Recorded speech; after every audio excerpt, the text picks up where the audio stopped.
The car accident. Hi, and welcome back to my series, The Not So Normal Encounters, where we'll be talking about demons, spirits, dogmen, Bigfoot, aliens, and all that other weird, creepy stuff that we like to talk about.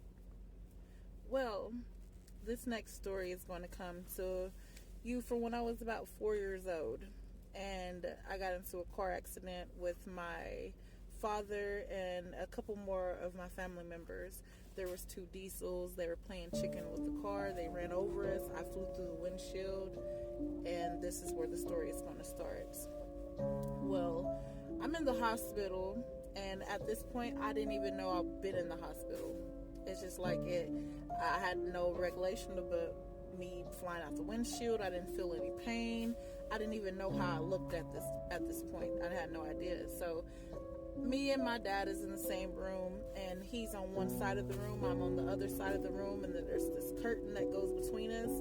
And I'm sitting there watching TV, and then I'm looking at my dad, and he's looking at me and stuff.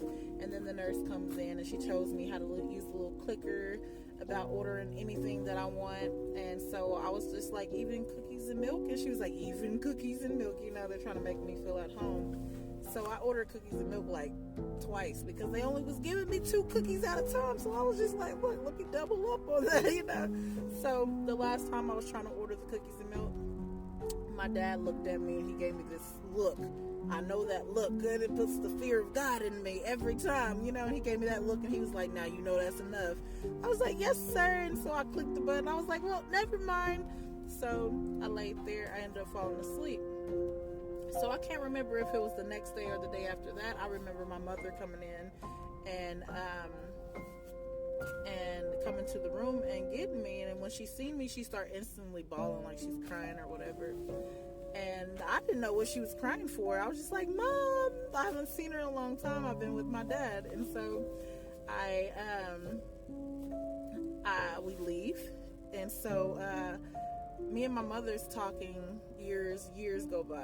I'm grown at this point, and we started talking. She's like, tell me what you remember about this.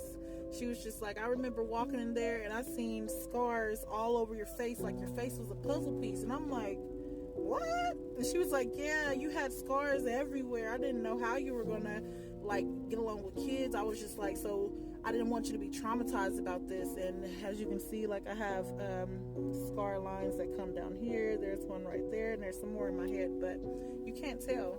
But she was just like, yeah, I remember the doctor coming in there telling me like, your child is blessed because, you know, normally when we get 4-year-olds that fly through the windshield, they ended up paralyzed or brain dead or something happens where it's not good. And so I was just like, yeah. So I'm telling her more stuff that I remember, and I started laughing. I was like, and I remember trying to order cookies, and I ordered cookies twice, and like the third time I tried to order cookies, Daddy was like, now you know that's enough.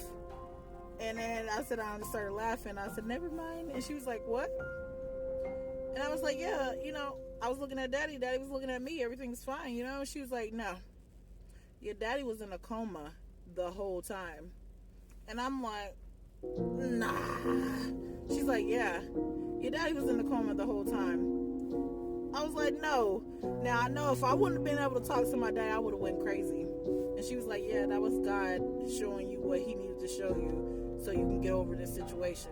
And I was like, had to be nothing but him. Like, and so that's another situation where I was talking to my father and he was in a coma.